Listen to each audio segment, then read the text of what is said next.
This thing almost pisses me off. Why did Apple not put this on the M1 Max? So, have you jumped on the hype train yet? Are you waiting for the M2 or M3 or M23? Well, this video is not gonna help you make a decision, but I will tell you what I do think of my M1 Max MacBook Pro 16-inch, because there's some things I love, and there's other things that made me go If you haven't seen my unboxing and first impression video of this laptop and you want to check that out, I'll put that video up here. But just to bring you up to speed, this is the M1 Max MacBook Pro 16-inch 10-core CPU, 32-core GPU, 64GB of RAM, and 1TB of storage. I love saying that. It sounds like I'm announcing some UFC fight or something, doesn't it? Imagine. This is the M1 Max MacBook Pro, 10-core CPU, 32-core GPU, 64GB of RAM, and 1TB of storage. Anyway, let's get over that moment and let me tell you what I think of this machine after 1 month of usage. Listen, by any means do I regret buying this machine, and I really think it was a great decision for me. And if you're curious, let me start with the things I love about it. I still haven't managed to make the fans turn on. My work revolves around photography and videography. I don't have any sort of 3D rendering or huge files in After Effects.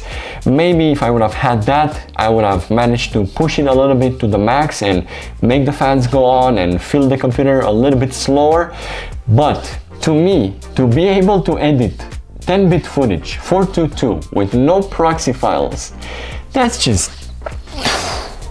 On the other hand, I think to myself, well, if I paid so much money for it, it better be able to do that. I love the sound quality that comes through these speakers, and I stand by what I said in my previous video. Don't quote me on this, but I don't think there's a laptop out there with better sound than this computer. And another thing that I really love about this computer is the microphone quality. And I bet you're like, the microphone quality? Yeah, the microphone. Check this out. Let's make a short test. Right now, you're getting decent quality sound from my lav mic. 1, 2, 3. My name is Alex, and I'm talking about my new M1 Max MacBook Pro. Okay, and now let's switch to the mic on the laptop. And to be fair, I'm still gonna be here. I'm not gonna go down and talk like this next to the mic. I'll keep myself in the same position. 1, 2, 3. My name is Alex, and I'm talking about my new M1 Max MacBook Pro. I don't know, I think for a laptop microphone, that's pretty good. Okay, and through the other things I love about it, I want to go a bit faster because there's a lot of videos out there with comparisons and benchmarks, and I don't want to get into that. But obviously this computer is crazy fast on day-to-day tasks. I love the design, even though opinions are split on that. Stop worrying about the notch because you don't see it that often. The webcam is 1080p, which is pretty good for a laptop, but don't expect anything off the charts. It's good. And the last thing on my list of things that I love about this laptop, maybe you expected already, the screen quality. It's super bright, amazing colors, and apparently it's the same as the $5,000 Apple XDR Pro display. Now, do I wish I had at least 2TB of storage in this? Meh, maybe. But it's not such a big problem. It's not like I ran out of space already, and I don't think it will be a problem in the future.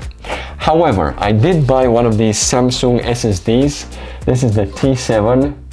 It's crazy fast. And also smaller than my iPhone 11 Pro. It comes with 2 cables, USB-C to USB-C and USB-C to USB-A. And because of the crazy speed of this, I can obviously edit out of it. So 2TB in this and 1 in my laptop, it's enough for now. Well, don't get me wrong, I do have a 6TB hard drive for storage and archiving projects, but the 3TB I have for working out of, that's awesome. Now, let's talk about the other things. And they're not things that I hate about it. They're just, you know, after 1.5 years since the first M1 chip came out, there's still no support for Premiere Pro and Blender. What I mean by no support, that's basically Premiere Pro and Blender not being optimized for Apple Silicon.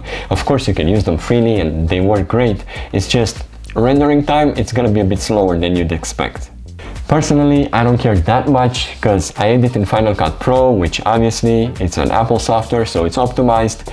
But I really want to see if soon I can make the transition to DaVinci Resolve, which is also optimized for Apple Silicon. I have 3 other things that have to do with hardware. And you know, I don't really care about them, but it might make some of you out there go, First off, some people complain about the HDMI port not being 2.1.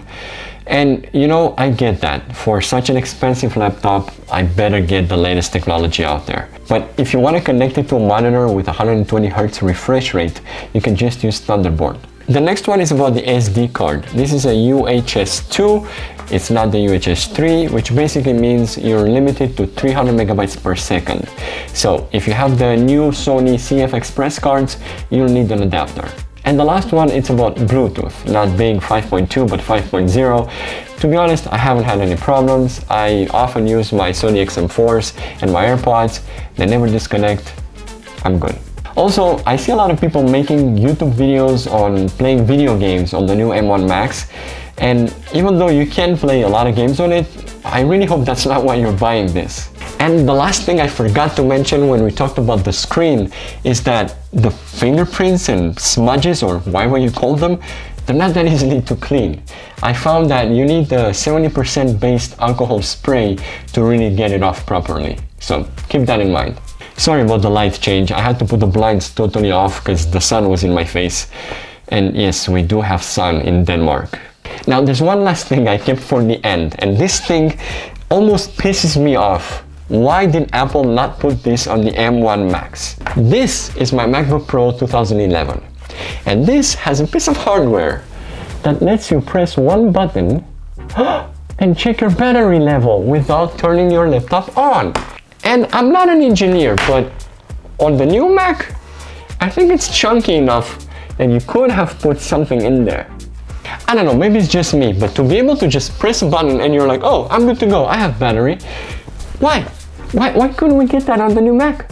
Quick side note, this MacBook Pro 2011 is still alive today because back then you could upgrade yourself. So what I did was I put an SSD in it and I maxed out the RAM. I put 16 gigabytes of RAM in it. Good times, good times. Yep, good old times when you could upgrade a MacBook by yourself. But to wrap up this video, I do think Apple did a great job with this machine, and I obviously do not regret buying it. So if you like this video, please click those buttons, you know which ones, and I'll see you next week. Ciao.